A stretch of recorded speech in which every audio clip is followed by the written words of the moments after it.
Good morning. आज हम लोग स्टार्ट करेंगे चैप्टर नंबर 15। इस टॉपिक का नाम है protected area network. Protected area network जो है ये नेशनल इनिशिएटिव था। जो प्रोटेक्टेड एरिया थे पहली बार ये अडॉप्ट किया गया था जब national policy for wild life conservation 1970 में आई थी, जो कि वाइल्ड लाइफ प्रोटेक्शन एक्ट 1972 का इसमें सिग्निफिकेंट जो ग्रोथ था प्रोटेक्टेड एरिया नेटवर्क में दिखा। फ्रॉम 5 नेशनल पार्क और 60 सेंचुरीज और जो 669 जो प्रोटेक्टेड एरियाज़ थे विद जोग्राफिकल एरिया जो कि कंट्री का 4.92 कवर करते थे। ये जो नेटवर्क था ये स्ट्रेंथ कर रहा था जो नंबर ऑफ नेशनल कंजर्वेशन जो प्रोजेक्ट थे उसमें प्रोजेक्ट टाइगर था, प्रोजेक्ट एलिफेंट जो था, क्रोकोडाइल था, ब्रीडिंग मैनेजमेंट प्रोजेक्ट भी थे। जो वाइल्ड लाइफ सेंचुरी था 1972 का ये प्रोवाइड करता था। जो डिक्लेरेशन हो रहा है कुछ सर्टेन एरिया में स्टेट गवर्नमेंट के जो वाइल्ड लाइफ सेंचुरीज़ इफ़ अगर जो एरिया है वो एडिक्वेट इकोलॉजिकल या फिर जियो मॉर्फोलॉजिकल या फिर नेचुरल सिग्निफिकेंस का हो। नेशनल पार्क, सबसे पहले नेशनल पार्क आते हैं जिसमें वाइल्ड लाइफ प्रोटेक्शन एक्ट जो था 1972 का ये प्रोवाइड करता था कि डिक्लेरेशन की जा सकती है नेशनल पार्क की by state government. State government जब चाहे वो अपने किसी भी एरिया को नेशनल पार्क घोषित कर सकती है। एडिशन में उस साथ में उसको डिक्लेरेशन देनी होगी वाइल्ड लाइफ सेंचुरीज़ के द्वारा। जो नेशनल पार्क थे वो डिक्लेयर कर सकते हैं एरिया को जिसको वो समझें कि जो एडिक्वेट जहाँ पे एक एडिक्वेट इकोलॉजिकल जियोमॉर्फ जहाँ पे तीन चीज़ें हों एडिक्वेट इकोलॉजिकल जियोमॉर्फोलॉजिकल और जो नेचुरल सिग्निफिकेंस है विद इन द लॉ के अंदर जो डिफरेंस है इन conservation value of the national park from that जो सेंचुरी है नॉट स्पेसिफाइड इन WPA 1972। जो डिफरेंस था इन दोनों में, जो नेशनल पार्क हैं इंजॉय करते थे greater degree of protection than sanctuaries. जो नेशनल पार्क है उनको ज़्यादा प्रोटेक्शन दी जाती थी बजाय सेंचुरीज़ के, और जो कुछ एक्टिविटीज़ थी वो रेगुलेट की जाती थी सेंचुरीज़ में। लेकिन जैसे ग्रेजिंग हो गई, जो फूड स्टॉक हो गया, जो ये सब प्रोहिबिट होता था नेशनल पार्क में। आप ग्रेजिंग और लाइव स्टॉक नेशनल पार्क में नहीं कर सकते। साथ में जो वाइल्ड लाइफ सेंचुरीज़ थी ये क्रिएट करी गई थी फॉर पर्टिकुलर स्पीशीज़ के लिए। वाइल्ड लाइफ सेंचुरीज जो थी क्रिएट की गई थी किसी खास पर्टिकुलर स्पीशीज़ के लिए। लाइक जैसे ग्रिजल जायंट जो था स्क्वायरल, ये वाइल्ड लाइफ सेंचुरी जो है श्रीवालीपुरम पुथुर में बनाई गई थी। जो नेशनल पार्क थे ये not primarily focused on particular species, किसी खास पर्टिकुलर स्पीशीज़ के लिए नहीं बनाए गए थे। जो सेंट्रल गवर्नमेंट है ये डिक्लेयर कर सकती है वाइल्ड लाइफ सेंचुरी या फिर national park under certain condition. तो जनरल जो प्रोविज़न है सेंचुरी के और जो नेशनल पार्क है उसको समझते हैं।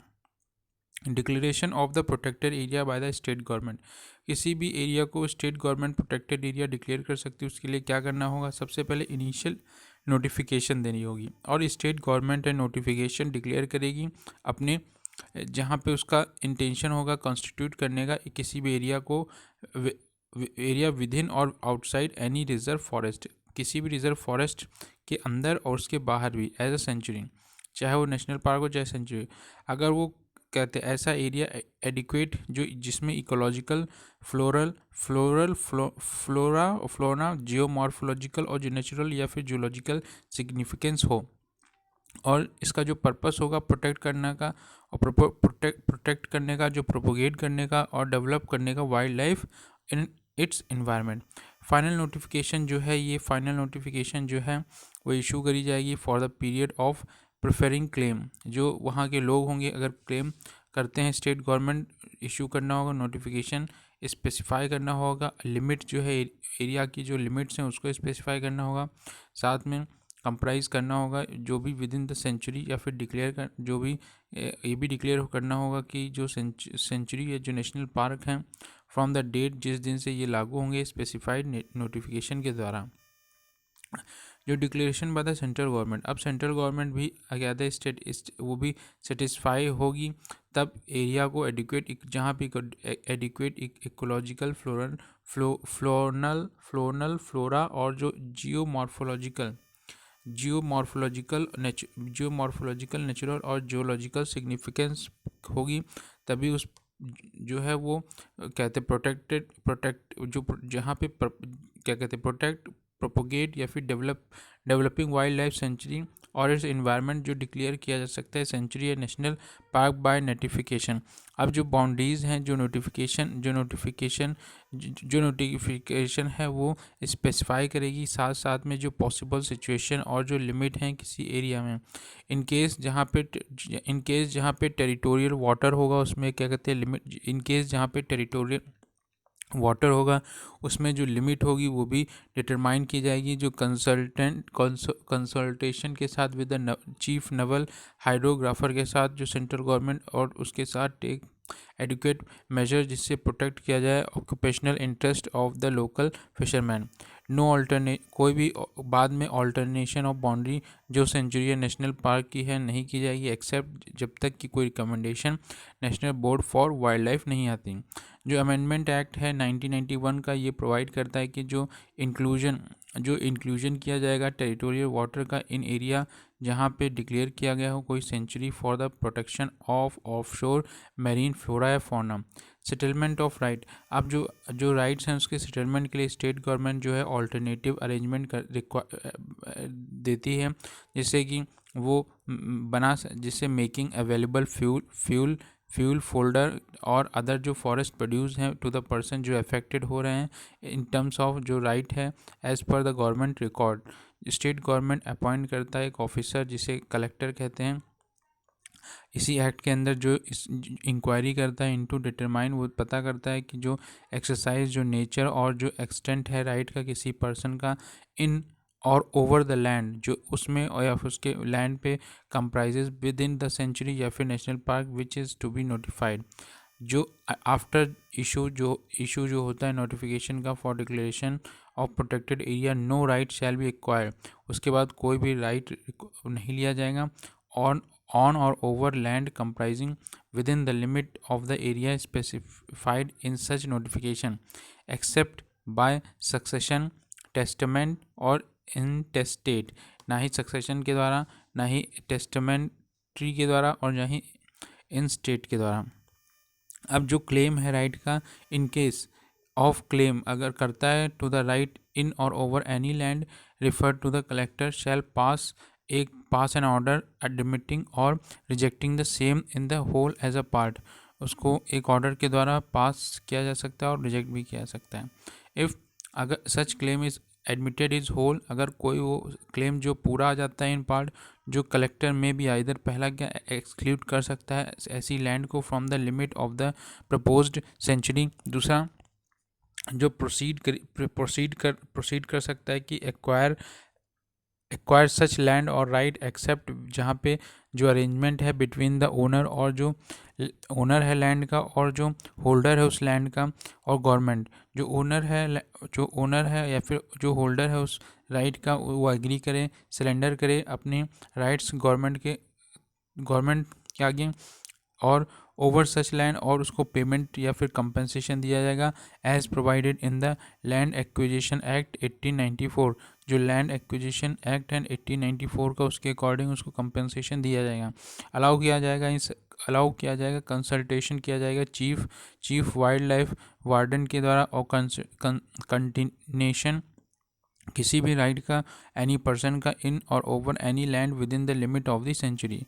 Entry into the protected area, किसी भी प्रोटेक्टेड एरिया में एंट्री मिलेगी या नहीं। नो पर्सन अदर देन, कोई भी दूसरा आदमी प्रोटेक्टेड एरिया में नहीं होना चाहिए। किसके कौन कौन होना चाहिए अदर देन, एक पब्लिक सर्वेंट होगा ऑन ड्यूटी, एक पब्लिक सर्वेंट होगा ड्यूटी पे। पर्सन जो क्या कहते हैं परमिट करेगा चीफ वाइल्ड लाइफ वार्डन को और जो ऑथराइज्ड ऑफिसर होंगे reside within the limit of the sanctuary या फिर नेशनल पार्क। तीसरा एनी पर्सन जिसके पास ये राइट हो इमूवेबल प्रॉपर्टी, जो immovable property within the limit of the sanctuary और नेशनल पार्क। चौथा जो पर्सन है वो पास करेगा तो sanctuary national park along with high public highway. पांचवा जो डिपेंडेंट होंगे और पर्सन जो रेफर करते होंगे in the clause ABC above on shall enter or reside in the Century National Park except under the accordance with the condition of the permit granted. Grant of permit for entry, grant of permit for entry जो chief wildlife warden होगा वो application grant और any person जो permit करेगा to enter और reside in the sanctuary national park for any other following. जो investigation है और जो कस्टडी होगी वाइल्ड लाइफ या फिर पर्पस एसिलरी और इंसिडेंटल, उसके साथ पहला फोटोग्राफी, दूसरा साइंटिफिक रिसर्च, तीसरा टूरिज्म, चौथा transaction of lawful business with any person residing in the सेक्शनरी। जो चीफ वाइल्ड लाइफ वार्डन होगा वो भी अथॉरिटी जो होगी वो जो शैल कंट्रोल करे, मैनेज करे या मेंटेन करे ऑल प्रोटेक्टेड एरिया। जो national board for wildlife है ये वो क्या कहते हैं रिकमेंडेशन देगी ऑन सेटिंग अप ऑफ और एंड जो मैनेजमेंट होगा नेशनल पार्क, सेंचुरीज और अदर प्रोटेक्टेड एरियाज, और जो कहते हैं on the matter relating to the restriction of activities in those areas. जो स्टेट बोर्ड होगा for wildlife shall advise करेगा स्टेट को, गवर्नमेंट को on the selection and the management of area जो डिक्लेयर करता है क्या कहते हैं प्रोटेक्टेड एरिया। अब conservation reserve and community reserve. जो कम्युनिटी रिजर्व समुदाय कम्युनिटी कैसे बनती है, जब बहुत सारे इंडिविजुअल्स जब ग्रुप में आते हैं तो उसको कम्युनिटी कहते हैं। और कम्युनिटी रिजर्व कैसे बनेगी और कंजर्वेशन रिजर्व कैसे बनेगी। जो कंजर्वेशन रिजर्व और जो कम्युनिटी रिजर्व हैं ये आउटकम है amendment of the world life protection act 2003 का। 2003 में वर्ल्ड लाइफ प्रोटेक्शन एक्ट को अमेंड किया गया जिसमें कंजर्वेशन रिजर्व और जो कम्युनिटी रिजर्व लाए गए। ये प्रोवाइड करता है एक मैकेनिज़्म जो प्रोवाइड करता था रिकॉग्निशन और जो legal backing to the community जो इनिशिएटिव एफर्ट थे वाइल्ड लाइफ प्रोटेक्शन के लिए। ये प्रोवाइड करते हैं जो फ्लेक्सिबल सिस्टम जहाँ पे वाइल्ड लाइफ कंजर्वेशन जो है अचीव की जाती है without compromising the community need. जो कंजर्वेशन रिजर्व जो है ये 2003 का जो अमेंडमेंट किया गया ये प्रोवाइड करता था creation of new type of protected area, जिसे एक नया टाइप का प्रोटेक्टेड एरिया निकाला गया जिसे कंजर्वेशन रिजर्व कहते हैं। ये जो एरिया था ये ओन किया जाता था state government adjacent to the national park. जो नेशनल पार्क होता था ठीक उसके बगल में और या फिर कोई सेंचुरी हो उसके बगल में, for the protecting the landscape. जो नेशनल पार्क या फिर सेंचुरीज होती थी उसके बगल में जो प्रोटेक्ट किया जाता था लैंडस्केप, जो वहाँ की सीस्केप या लैंडस्केप हैबिटाट जो है फ्लोरा और फौना का, ये मैनेज किया जाता है through conservation reserve management community. जो स्टेट गवर्नमेंट है में आफ्टर कंसुलेट करती थी, स्टेट गवर्नमेंट जो है आफ्टर कंसुलेट करती थी फिर लोकल कम्युनिटी डिक्लेयर करती थी any area own by the government और कंजर्वेशन रिजर्व। जो तिरुपदनीमात्तूर कंजर्वेशन रिजर्व है त्रिनेवेली में तमिलनाडु में पहला ऐसा फर्स्ट कंजर्वेशन रिजर्व था इस्टेब्लिश किया गया था हमारे देश में। ये जो एफर्ट था विलेज कम्युनिटी का था जो प्रोटेक्ट करना चाहते थे bird nesting in their village, एक बर्ड नेस्टिंग अपने विलेज में करना चाहते थे, जो एक्ट करती थी for declaration of the conservation reserve. जो कम्युनिटी रिजर्व थे जो अमेंडमेंट एक्ट था 2003 का वो प्रोवाइड करता था for creation of new type of protected area जिसे कम्युनिटी रिजर्व कहा जाता था। तो कम्युनिटी रिजर्व जो था वो जो स्टेट गवर्नमेंट है वो नोटिफाई करती थी किसी भी कम्युनिटी लैंड को और या फिर प्राइवेट लैंड को कम्युनिटी रिजर्व प्रोवाइड करती थी कि वहाँ के जो मेंबर्स हैं कम्युनिटी के और इंडिविजुअल्स वो कंसर्न करें और एग्री होने चाहिए जो ऑफर ऐसा कोई एरिया जो प्रोटेक्ट किया जा रहा है फ्लोरा या फौना के द्वारा, साथ में जो ट्रेडिशंस हैं जो कल्चर हैं जो प्रैक्टिसेस उसके साथ जो डिक्लेरेशन किया जाता था किसी एरिया का, इसका एम जो था इम्प्रूव करना सोशो इकोनॉमिक कंडीशन, जो सोशो सामाजिक आर्थिक जो कंडीशंस है पीपल्स की लिविंग इन ऐसे एरिया में एज वेल एज कंजर्व करना वाइल्ड लाइफ। जो रिज़र्व था ये मैनेज किया जाता था through community reserve management committee के द्वारा। स्टेट गवर्नमेंट जो है और जो जहाँ पे कम्युनिटी जो और इंडिविजुअल थे वॉल्टियर कर जाते थे टू कंजर्व वाइल्ड लाइफ और जो इट्स हैबिटाट, जो डिक्लेयर होता था area by notification as community reserve. No change, कोई भी चेंज नहीं किया जा सकता था इन लैंड यूज पैटर्न जो within the community reserve except in accordance with the resolution pass by the management community and approval of the same by the state government. जो coastal protected areas थे, जो aim था protect करना और conserve करना natural marine ecosystem in the pristine condition में।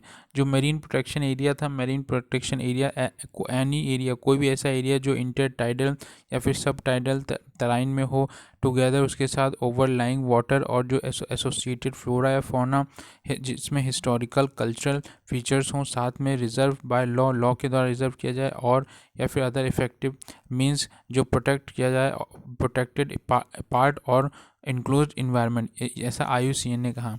जो marine productivity है इंडिया में वो कंसंट्रेटेड है इन स्मॉल एरियाज़ में। स्मॉल एरियाज़ जैसे कोरल रिलीफ हो गए, लेगून्स हो गया, मैंग्रोव हो गया, एस्चुरीज और जो सी ग्रासेस अराउंड द कोस्ट, जो प्रोवाइड करती हैं रिच फीडिंग और ब्रीडिंग ग्राउंड जो फिशेस के लिए और अदर मेरीन लाइफ के लिए। जो मेरीन प्रोटेक्टेड एरिया था, जो मेरीन प्रोटेक्टेड एरिया था, ये प्रोटेक्ट करता था वाइटल लाइफ, सपोर्ट करता था प्रोसेस ऑफ द सी और इंश्योर करता था सस्टेनेबल प्रोडक्टिविटी और जो फिश प्रोडक्शन था। जो मेरीन प्रोटेक्टेड एरिया था ये मेरीन इन्वायरमेंट में इंडिया में प्राइमरली क्लासिफाई करता था। क्या कहते हैं, क्लासिफाई किया गया था 3 कैटेगरी में। पहला कैटेगरी 1 जो था, जो कवर करता था नेशनल पार्क और सेंचुरीज़ और साथ में इंटायर एरिया जो इंटर टाइडल या सब टाइडल या फिर mangrove, coral relief, creeks, seagrass beds, algal beds या फिर एस्चुरी लगून्स होते थे। कैटेगरी 2 जो होती थी वो इंक्लूड करती थी आइलैंड, जिसमें मेजर पार्ट होता था मैरीन इकोसिस्टम और कुछ पार्ट जो होता था इंटेस्टाइनल इकोसिस्टम का। पार्ट 3 में ए में जो होता था ये इंक्लूड करता था जो सैंडी बीचेस होती थी, बीचेस जो होती थी बायॉन्ड इंटरटाइडल लाइन बट जो occasionally interacting with the sea water. उसके साथ जो थर्ड बी था इसमें ये इंक्लूड करता था जो सेमी एवरग्रीन फॉरेस्ट है या फिर आइलैंड्स जो थे। मेरीन प्रोटेक्ट एरिया जो था इन इंडिया कंप्राइजेज लगभग 33 नेशनल पार्क्स, 33 नेशनल पार्क और वाइल्ड लाइफ सेंचुरी जो डेजिग्नेट करी गई थी under wildlife protection act 1972, जो साथ में इनकम्पासिंग एक फ्यू कुछ कंट्री की रिचेस्ट कोस्टल हैबिटेट को।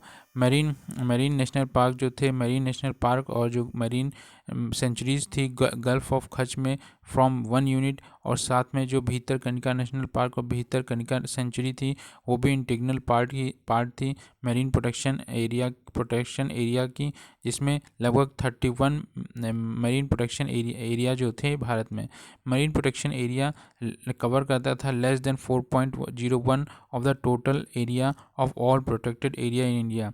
पूरे भारत का लेस देन 4.1 पूरे जितने प्रोटेक्टेड एरिया भारत में उसका करता था।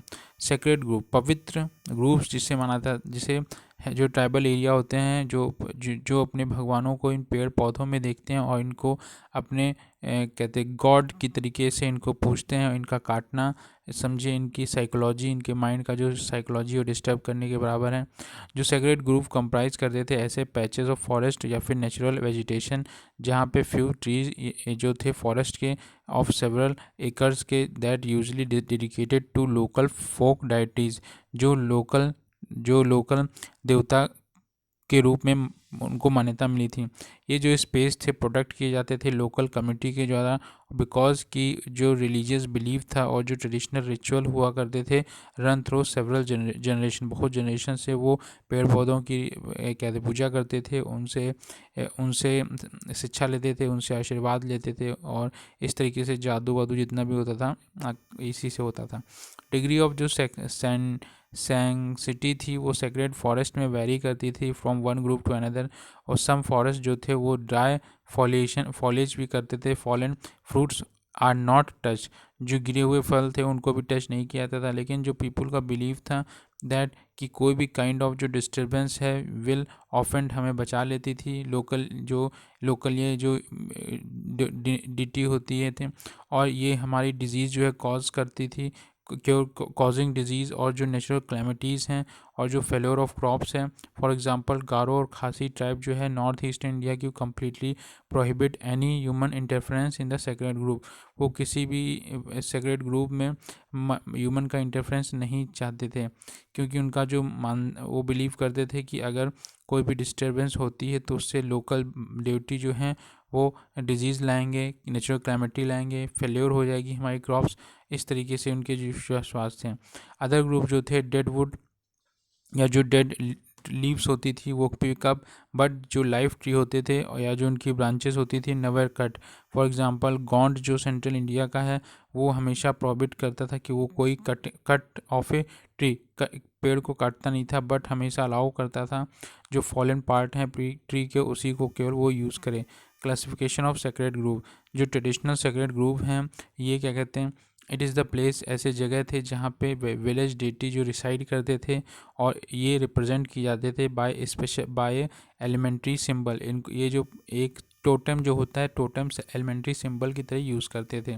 अब जो टेम्पल ग्रुप थे वहाँ पे जो ग्रुप है वो क्रिएट किया जाता था अराउंड ए टेम्पल और कंजर्व। जो टेम्पल ग्रुप थे वो ग्रुप जो था वो क्रिएट किया जाता था अराउंड ए टेम्पल और कंजर्व किया जाता था। ग्रुप जो अराउंड द बरियल या फिर नेशनल ग्राउंड, जो बरियल थे जहाँ पे वो अपने पूर्वजों को गाड़ दिया करते थे, या फिर उसके चारों तरफ इकोलॉजिकल सिग्निफिकेंस। अब जो कंजर्वेशन और जो कंजर्वेशन है बायोडाइवर्सिटी का, जो सेक्रेड ग्रुप हैं ये बहुत ही रिस्पोसिटरी थे फ्लोरा और फौना डाइवर्सिटी के लिए, जो कंजर्व करते थे by the local community in A sustainable manner. ये फास्ट रिफ्यूजी थे endemic species in the geographical region. Recharge of aquifers, ये जो ग्रुप हैं ये हमेशा एसोसिएटेड थे पॉन्ड या स्ट्रीम या स्प्रिंग से, जो हेल्प करते थे meet the water requirement of the local people. और इस तरीके से जो वेजिटेटिव कवर था वो भी हेल्प करता था रिचार्जिंग द एक्विफर्स। इससे जो कहते हैं एक्विफर्स होते हैं रिचार्ज हो जाते थे और सॉइल कंजर्वेशन होता था। जो वेजिटेशन था ये कवर करता था सेक्रेड ग्रुप्स, जो इम्प्रूव करता था soil stability of the area और साथ में प्रिवेंट करता था सॉइल एरेशन। अब जो डिस्ट्रीब्यूशन थी सेक्रेड ग्रुप्स की भारत में, इंडिया में सेक्रेड ग्रुप जो हैं found all over the country और अबेंडेंटली अलोंग द वेस्टर्न, ज़्यादातर western Ghat in the state of Kerala और कर्नाटका, जहाँ पे बहुत सारी ट्राइब्स रहती थी, चाहे थारू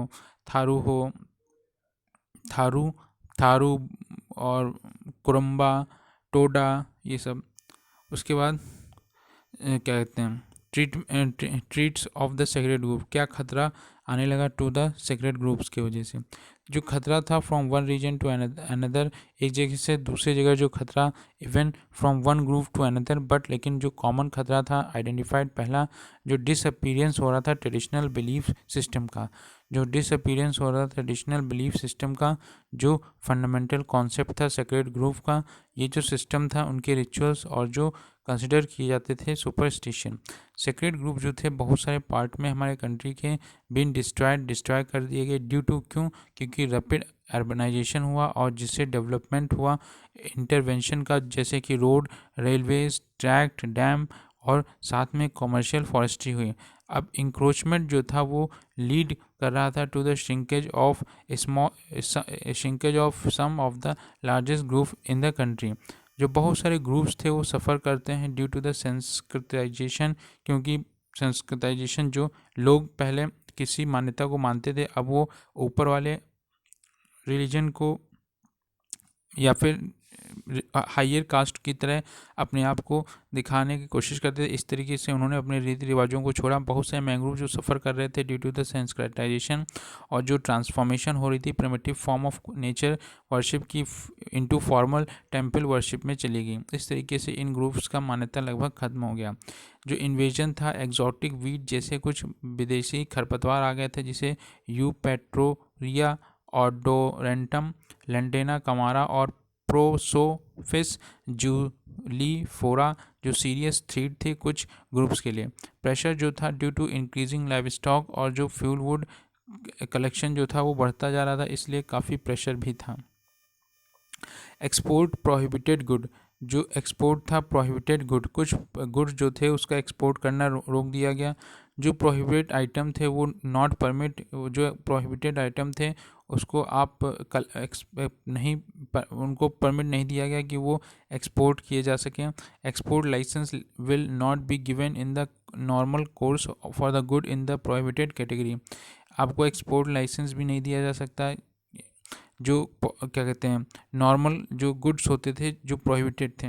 अब जो आइटम प्रोहिबिटेड थे फ्लोरा में और फौना में, पहला था ऑल वाइल्ड एनिमल्स, जितने भी वाइल्ड एनिमल्स हैं या फिर एनिमल जो आर्टिकल इंक्लूड करते थे इंक्लूड किए जाते थे जो प्रोडक्ट और जो डेरिवेटिव थे एक्सक्लूडिंग, जिसमें और जो ओनरशिप सर्टिफिकेट हो जो ग्रांट करता था, जो those required for transaction for education scientific और या फिर management under wildlife protection act 1972 उसको उन पार्ट्स को या प्रोडक्ट को। ब्रीफ of cow oxen and calf जो थी, ब्रीफ in the form of offal of cow oxen या फिर कल्फ, इन सब का बिल्कुल मना था। जो मीट होती थी buffalo male and female fresh और चिल्ड या फिर फ्रोजन, जो पिकॉक टेल फीदर्स होती थी और उसके जो हैंडीक्राफ्ट आर्टिकल थे इसको प्रोहिबिट किया गया। जो शेविंग होती थी manufacture articles of shaving of shed antlers या फिर चिटल या फिर सांभर, जो सी सेल्स होती थी, वुड और जो वुड प्रोडक्ट होते थे, जो फ्यूल वुड होती थी, जो वुड चारकोल होती थी, सैंडलवुड किसी भी फॉर्म में जो सैंडलवुड थी वो किसी भी फॉर्म में क्योंकि वो एक्सक्लूड करी गई थी। Finished hand product of sandalwood machine, finished sandalwood product और सैंडलवुड ऑयल। जो रेड सैंडलवुड थी वो वैल्यू एडेड प्रोडक्ट थी रेड सैंडर्स की, मैकेनिकल जो केमिकल और जो सेमी केमिकल वुड पल्प था उसके लिए करा गया था। अब जो ग्लोबल इनिशिएटिव, ये जितना मैंने आपको बताया ये सब लोकल, ये जितनी इनिशिएटिव थी वो सब इंडिया में थी। जो प्रोटेक्टेड एरिया था चाहे कम्युनिटी रिजर्व हो चाहे क्या कहते हैं कंजर्वेटिव रिजर्व हो या फिर हमारा सेक्रेट ग्रुप हो। अब हम जानेंगे कि भारत के बाहर विश्व में क्या चला था। ग्लोबल इनिशिएटिव क्या थी जिसमें सबसे पहले मैन और बायोस्फीयर प्रोग्राम जो था ये इंटर गवर्नमेंटल साइंटिफिक प्रोग्राम था जिसका एम था setup scientific basis for the improvement of the relationship between people environment globally. People और इन्वायरमेंट के बीच में एक इंटर रिलेशन बनाना जो था वही इसका मकसद था। मैन और बायोस्फीयर ये लॉन्च किया गया था अर्ली 1970s में। जो प्रोसेस था इंटर डिसिप्लिनरी रिसर्च एजेंडा और जो कैपेसिटी बिल्डिंग करना था। जो टारगेट था इकोलॉजिकल सोशल इकोनॉमिक डायमेंशन जो है बायोडाइवर्सिटी जो लॉस हो रहा है उससे कम करना। जो कंसर्न थे with problem at the interface of scientific, जो चाहे वो साइंटिफिक हो चाहे वो इन्वायरमेंटल एक सोशल या फिर डेवलपमेंटल इशू। मैप जो था वो कंबाइन करता था नेचुरल और जो नेचुरल साइंसेज इकोनॉमिक्स और जो एजुकेशन थी जिससे इम्प्रूव किया जा सके ह्यूमन लाइवलीहुड को और सेफगार्ड किया जा सके हमारे नेचुरल इकोसिस्टम। जो प्रमोट करते हैं इनोवेटिव अप्रोच जो इनोवेटिव अप्रोच जिससे कि इकोनॉमिक डेवलपमेंट हो सके और सोशली और कल्चरली क्या कहते हैं अप्रोप्रिएट होना चाहिए जो इन्वायरमेंटली सस्टेनेबल भी हो। जो एजेंडा था मैप का प्रोग्राम का वो डिफाइन किया गया। उसकी मेन गवर्निंग बॉडी जो थी इंटरनेशनल कोऑर्डिनेटिंग काउंसिल जो कंसल्टेशन लेती थी विद ब्रॉडर मैप कम्युनिटी से। इसका इम्प्लीमेंटेशन जो था इंटरडिसिप्लिनरी वर्क जो था ऑन ग्राउंड मैप जो था वो रिलाई करता था world network of biosphere reserve का। और जो थीमेटिक नेटवर्क था वो पार्टनरशिप नॉलेज शेयरिंग थी इसमें और रिसर्च करना था, मॉनिटरिंग करनी थी, एजुकेशन भी था, ट्रेनिंग था, पार्टिसिपेटरी डिसीजन मेकिंग भी था। अब जो इससे प्रेडिक्ट किया जाता था कि जो कंसिक्वेंसेज जो निष्कर्ष आएंगे टुडे जो एक्शन हो रहा है टुमारो वर्ल्ड के लिए और जो इससे पीपल की जो एबिलिटी है एफिशिएंटली जो मैनेज कर सकेंगे अपने नेचुरल रिसोर्सेज को फॉर वेल बीइंग के लिए बोथ ह्यूमन पॉपुलेशन और जो इन्वायरमेंट के लिए।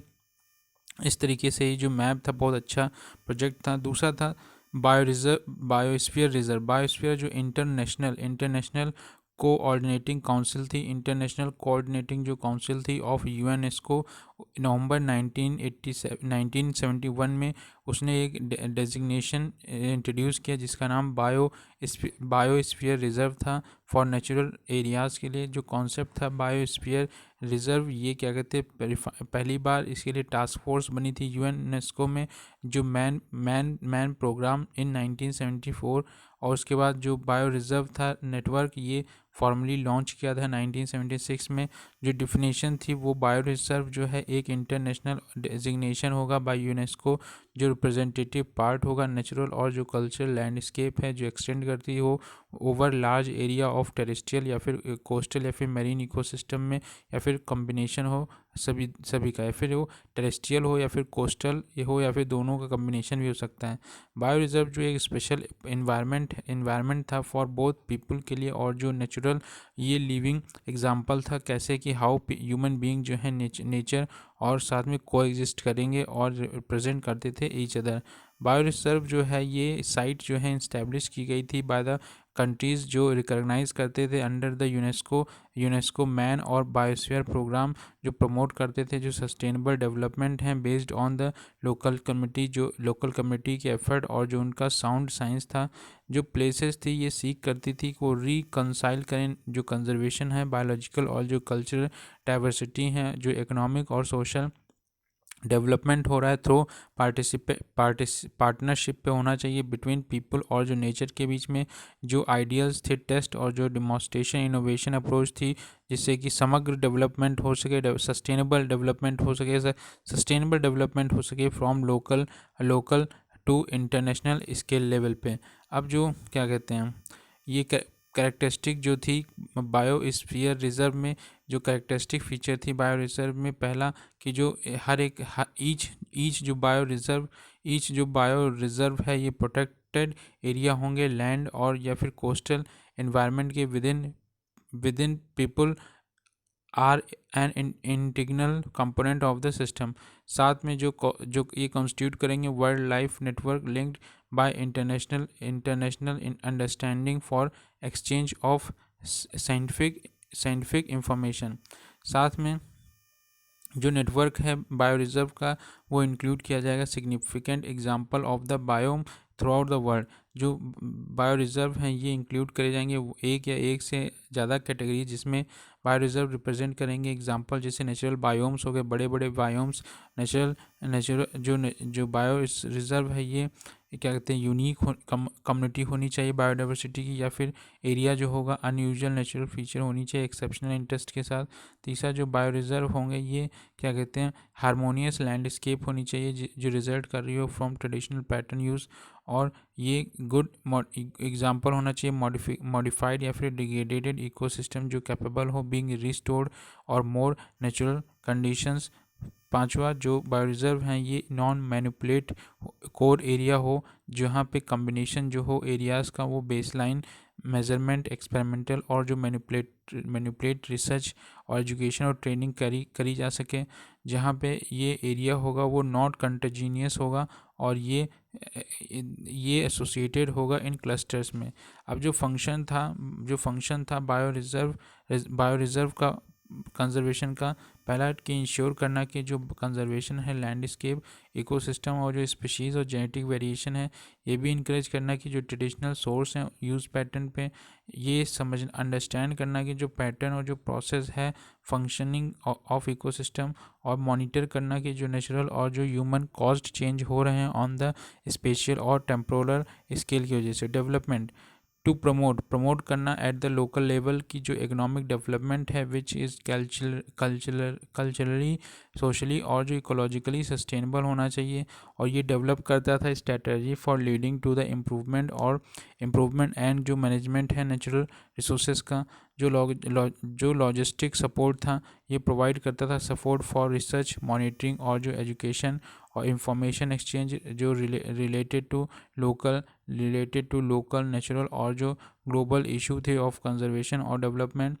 ये शेयर करता था नॉलेज जो जनरेट हो रही bye research through site specific training और जो एजुकेशन, जो डेवलपमेंट था of community spirit in the management of natural resources और जो बेनिफिशरीज़ थी, जो डायरेक्ट बेनिफिशरीज़ थी लोकल पीपल जो थे, और जो इकोलॉजिकल रिसोर्सेज थे ऑफ द बायोस्फीयर रिजर्व, जो इनडायरेक्ट बेनिफिशरीज़ थी वर्ल्ड कम्युनिटी की।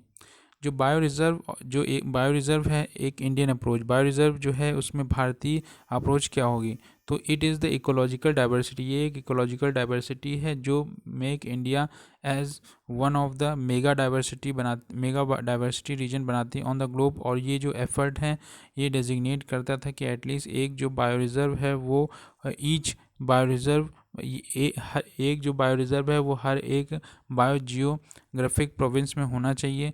और जो नेशनल बायो रिज़र्व प्रोग्राम था, नेशनल बायो रिज़र्व प्रोग्राम जो था वो इनिशिएट किया गया था 1986 में।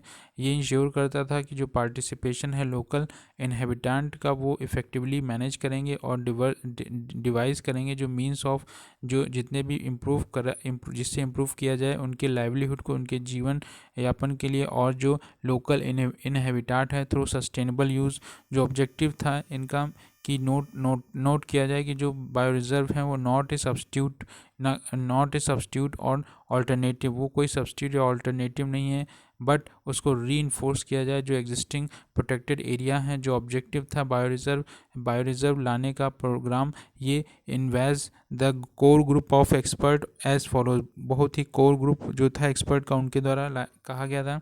ये इससे क्या होगा, ये कंजर्व करते थे जो डाइवर्सिटी और जो इंटीग्रिटी है ऑफ प्लांट और जो animal with in the natural ecosystem, और ये सेफगार्ड करते थे जेनेटिक जो डाइवर्सिटी है स्पीशीज़ की on their with continuity evolution depends. ये प्रोवाइड करता था area for multi faceted research and monitoring. अब ये प्रोवाइड करता था फैसिलिटीज़ फॉर एजुकेशन और ट्रेनिंग। उसके बाद ये इंश्योर करता था sustainable use of natural resources through most appropriate technology for improvement of economic well being of the local people.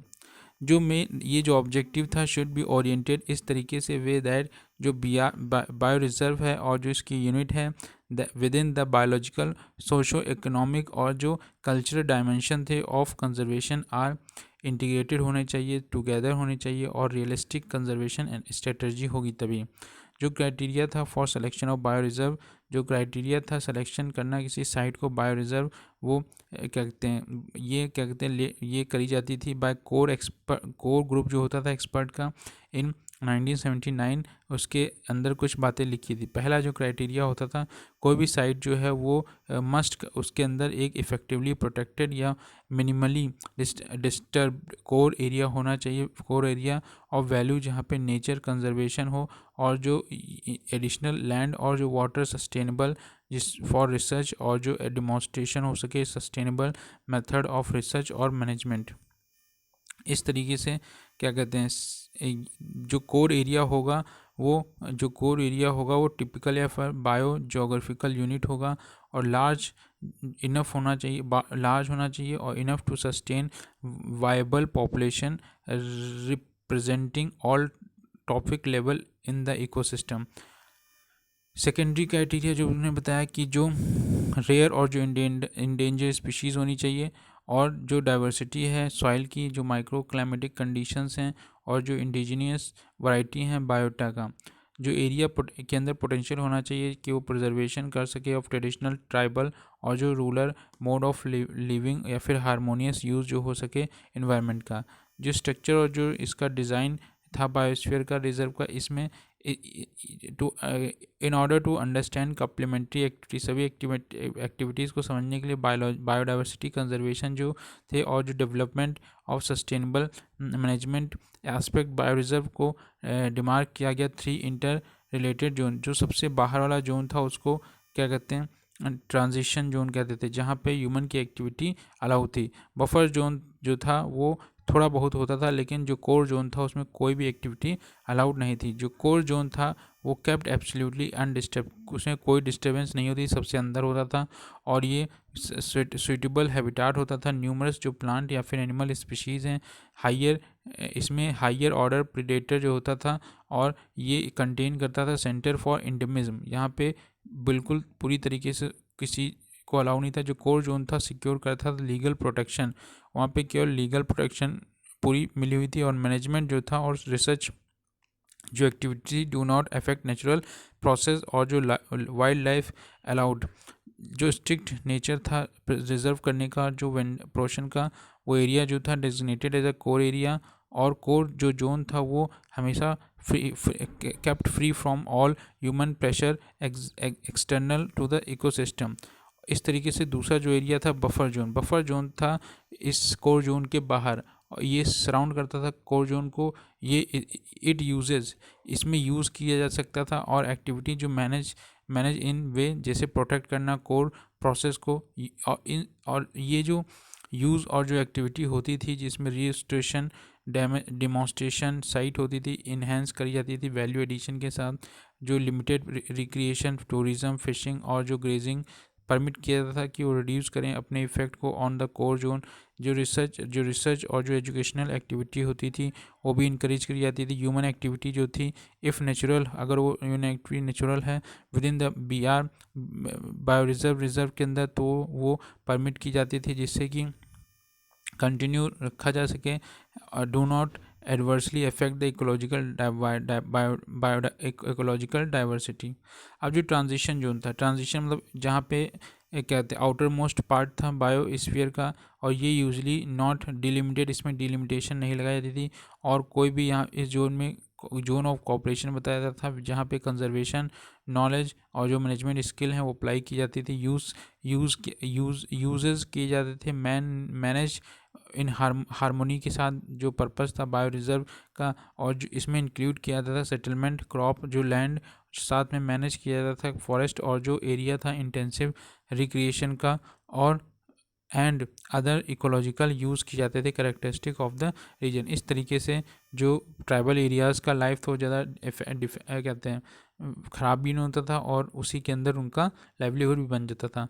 जो बफर जोन था और जो ट्रांजिशन जोन था ये मैनिपुलेट किया जाता था, ये मैक्रो मैनेजमेंट प्रैक्टिसेस थी जहाँ पे यूज़ किया जाता था एक्सपेरिमेंटल रिसर्च एरियाज़, और यूज़ किया जाता था अंडरस्टैंड किया जाता था जो पैटर्न है, जो प्रोसेस है इकोसिस्टम का, और मॉडिफाई और डिग्रेड लैंडस्केप इंक्लूडिंग जो रिहेबिलिटेशन एरिया है to restore the ecology in the way जिस तरीके से रिटर्न टू सस्टेनेबल प्रोडक्टिविटी बनी रहे।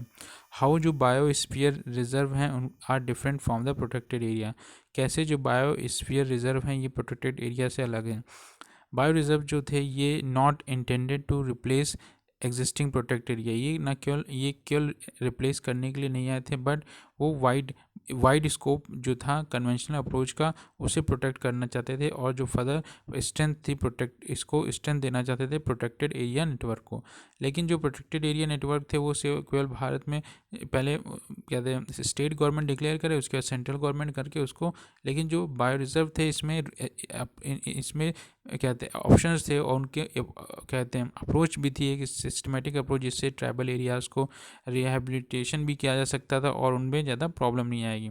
लेकिन एग्जिस्टिंग जो लीगली प्रोटेक्टेड एरियाज़ हैं, चाहे जो लीगली प्रोटेक्टेड एरियाज़ थे नेशनल पार्क या फिर wild life sanctuary, tiger reserve और रिजर्व प्रोटेक्टेड फॉरेस्ट, ये जो पार्ट था बायो रिजर्व का without any change in the legal status over on other hand जो इंक्लूजन किया जाता सभी एरियाज़ में बायो रिजर्व के विल इन्हेंस करता था नेचुरल वैल्यू, और इस तरीके से जो बायो रिजर्व थे वो डिफ़र करते थे प्रोटेक्टेड एरियाज़ में due to the emphasis on पहला जो कंजर्वेशन था ऑल ओवरऑल जो बायोडाइवर्सिटी और जो लैंडस्केप है वो rather than some specific flagship species.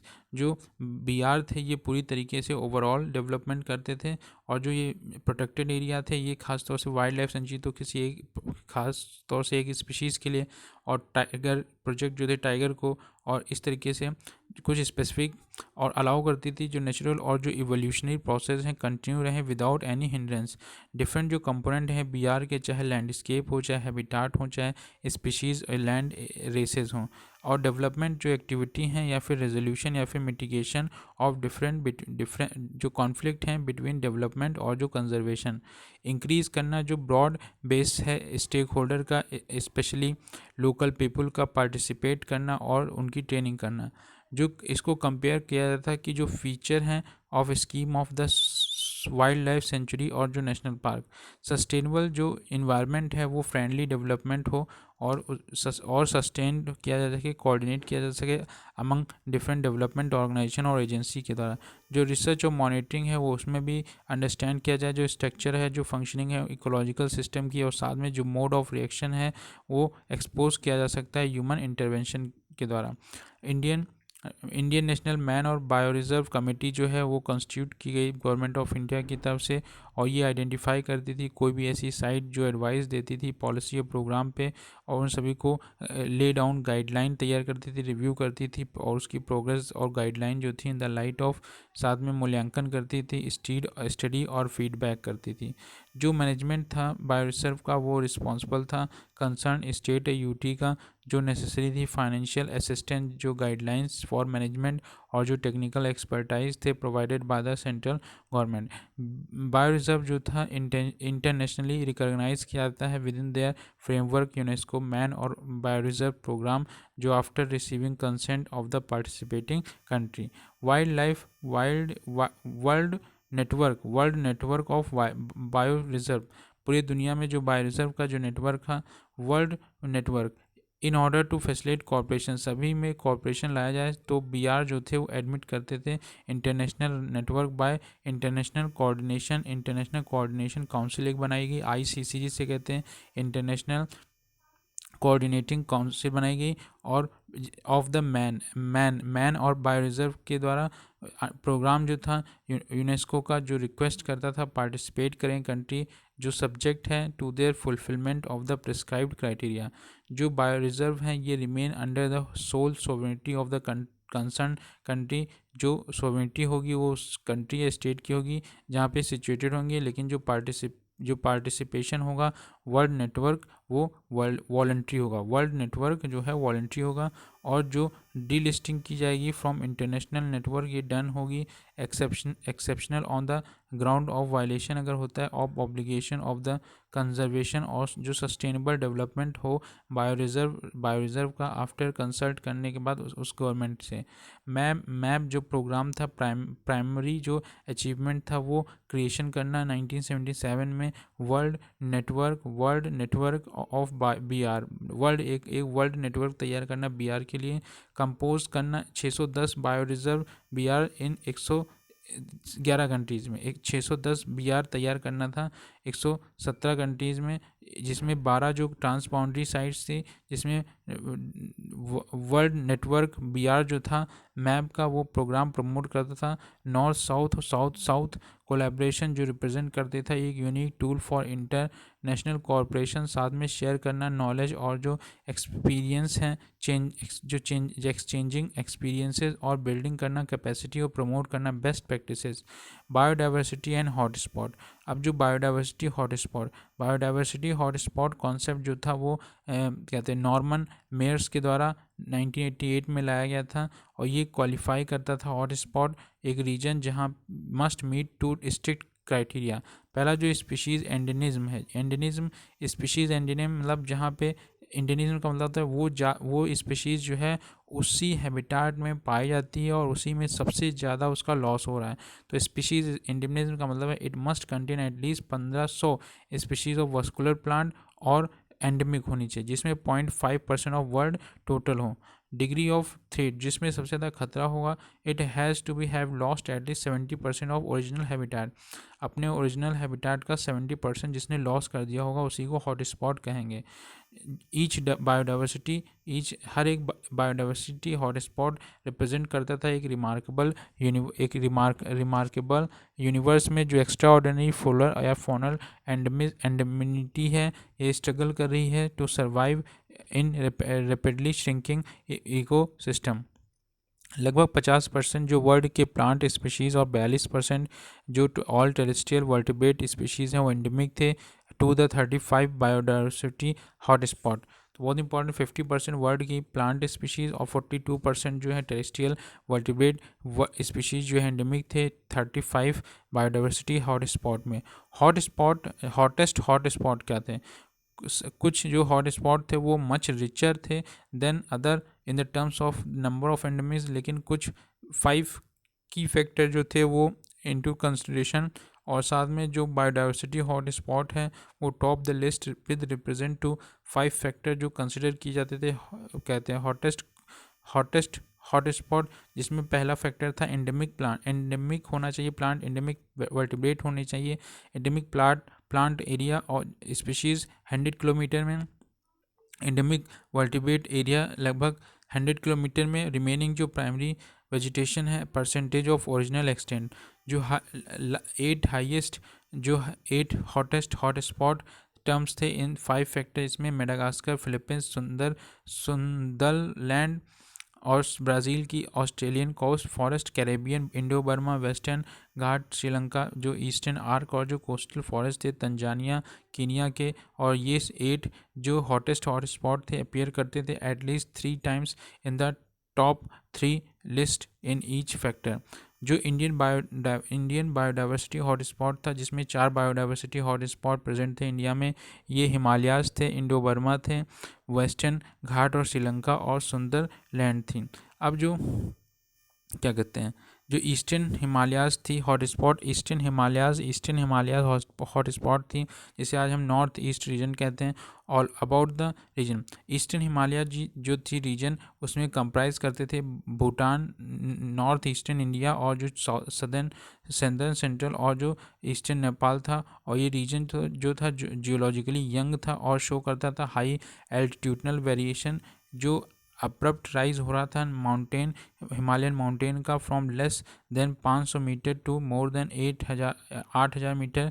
ये रिजल्ट कर रहा था डाइवर्सिटी जो इकोसिस्टम की, that range from alluvial grassland और subtropical broad leaves forest यहाँ मिलते थे along the foot hill of to the temperate broad leaf forest in the mid hill, और जो mix conifer in the higher hills and alpine meadow above the tree line. तो एक ही reason में 500 metre से 8,000 metre तक की जो ऊंचाई थी उसके बीच में वहाँ पे हमको टेम्परेट भी मिल रहा था, कॉनिफोरस भी मिल रहे थे और ट्रॉपिकल सब ट्रॉपिकल भी मिल रहे थे। इस तरीके से अलग अलग जो डाइवर्सिटी थी एक ही रीजन में ये मिल रही थी। फिर इंडो बर्मा भी एक ऐसा ही रीजन है जहाँ पे इंडो बर्मा है रीजन, ये कहते सेवरल कंट्रीज़ के बीच में आता था और ये स्प्रेड करता था फ्रॉम ईस्टर्न बांग्लादेश से लेके मलेशिया तक, जिसमें नॉर्थ ईस्टर्न इंडिया आता था, साउथ ऑफ ब्रह्मपुत्रा का रीजन जिसमें Myanmar, southern part of China जिसमें युवान प्रोविंस आता था, लाओस पीपल्स डेमोक्रेटिक कंट्री, और जो कंबोडिया और वियतनाम, थाईलैंड। वेस्टर्न घाट और श्रीलंका, वेस्टर्न घाट ये सूरत से गुजरात से स्टार्ट होता था और श्रीलंका तक जाता था। वेस्टर्न घाट जिसे शायद्री हिल्स भी कहते थे, ये बहुत बड़ा माउंटेन फॉरेस्ट था। सदर्न वेस्टर्न पार्ट जो था इंडिया का, highland of the southern western Sri Lanka तक इंटायर जो एक्सटेंट है हॉट स्पॉट, ये ओरिजिनली जो थी लगभग 1,42,500 स्क्वायर मीटर थी, लेकिन ड्यू टू ट्रेमेंडियस जो पॉपुलेशन प्रेशर था बढ़ा, अब ये केवल 12,445 स्क्वायर किलोमीटर रहेगी, जो 6.8% है प्रिस्टीन कंडीशन के हिसाब से। जो वाइड वेरिएशन है यहाँ पे रेनफॉल पैटर्न जो वेस्टर्न घाट में ये कपल करता है विद रीजनल कॉम्प्लेक्स जोग्राफी, यहाँ पे geography produce a great variety of vegetation type. ये इसमें इंक्लूड होते हैं शर्प फॉरेस्ट जो low lying rain shadow area में आते हैं, और जो प्लेन्स और डिसिडुअस और जो ट्रॉपिकल रेन फॉरेस्ट हैं लगभग अबाउट 1,500 मीटर तक। जो unique Mosaic of mountain forest हैं ये रोलिंग ग्रासलैंड अबव 1,500 मीटर। जो श्रीलंका की डाइवर्सिटी है including dry evergreen forest to dipterocarpus dominated rain forest to tropical mountain cloud forest. जो बायोडाइवर्सिटी कोल्ड स्पॉट्स हैं, बायोडाइवर्सिटी कोल्ड स्पॉट एरिया जो है ये रिलेटिवली लो बायोलॉजिकल डाइवर्सिटी लेकिन जो experiencing high rate of habitat loss, और जो biodiversity cold spot हैं ये लो होते हैं स्पीशीज़ रिचनेस, लेकिन इट कैन बी इम्पॉर्टेंट, ये बहुत इंपॉर्टेंट होते हैं टू कंजर्व, क्योंकि it may be the only location जहाँ पे रेयर स्पीशीज़ फाउंड होती हैं। एक्सट्रीम फिजिकल इन्वायरमेंट जहाँ पे क्या कहते हैं inhabited just by 1 or 2 species. Adapted species जो कोल्ड स्पॉट होते हैं वारंट कंजर्वेशन, बिकॉज ये रिप्रेजेंट करते थे यूनिक इन्वायरमेंट जो बायोलॉजिकली और फिजिकली इंटरेस्टिंग थे। वर्ल्ड हेरिटेज साइट जो है, ये साइट ऐसी वेरियस एरियाज थे या ऑब्जेक्ट जहाँ इंस्क्राइब किए जाते थे यूनेस्को के द्वारा वर्ल्ड हेरिटेज लिस्ट में।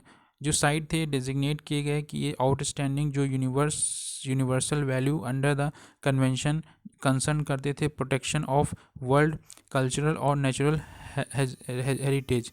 जो कन्वेंशन था जो अडॉप्ट करता था यूनेस्को में 1972 में और इन्फोर्स किया गया था 1975 में, जो प्रोवाइड करता था framework for international cooperation in preserving और प्रोटेक्ट करना कल्चर ट्रेजरीज और नेचुरल जो एरिया थे थ्रू आउट द वर्ल्ड।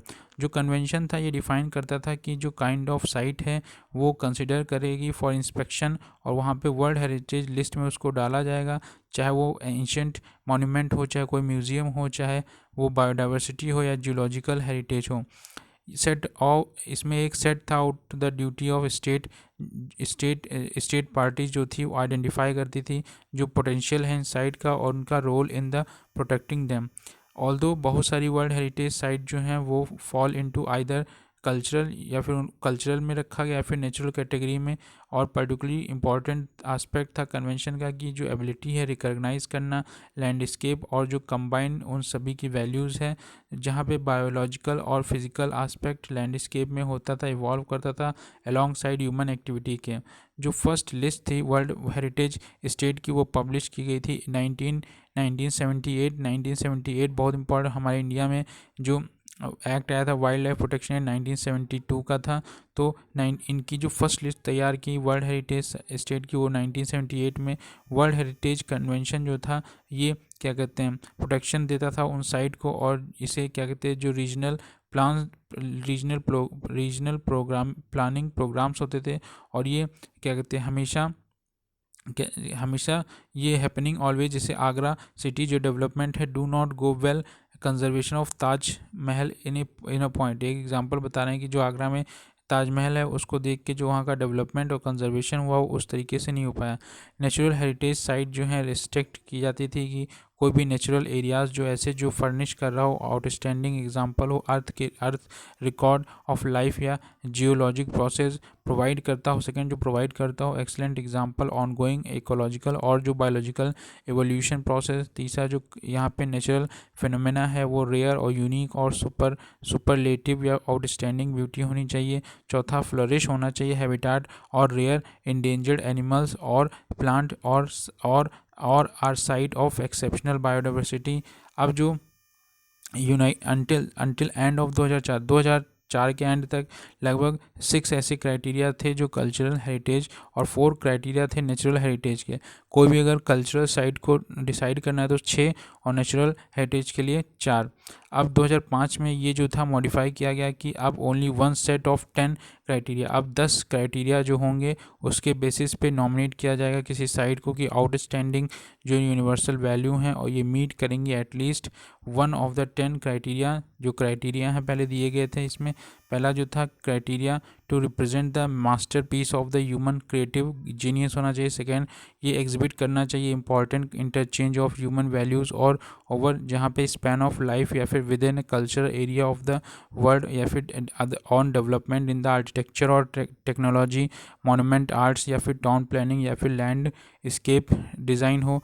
तीसरा जो बियर कर रहा हो यूनिक और at least exceptional testimony to the cultural tradition और जो to the civilisation which is living और विच आर डिसअपियर्ड। चौथा टू बी आउटस्टैंडिंग एग्जाम्पल होना चाहिए of a type of building architecture या फिर टेक्नोलॉजिकल असेंबली जो लैंडस्केप जो इलास्ट्रेट करे सिग्निफिकेंट इन ह्यूमन हिस्ट्री।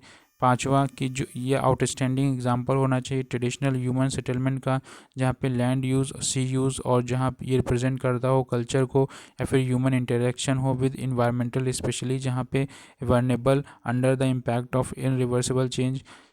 6 जो था ये डायरेक्टली या इंटेंजिबली एसोसिएटेड हो इवेंट और जो लिविंग ट्रेडिशंस हैं विद आइडियाज़ और विद बिलीफ जहाँ पे विद आर्टिस्टिक या लिटरेरी वर्क हो आउटस्टैंडिंग यूनिवर्सल सिग्निफिकेंस हो।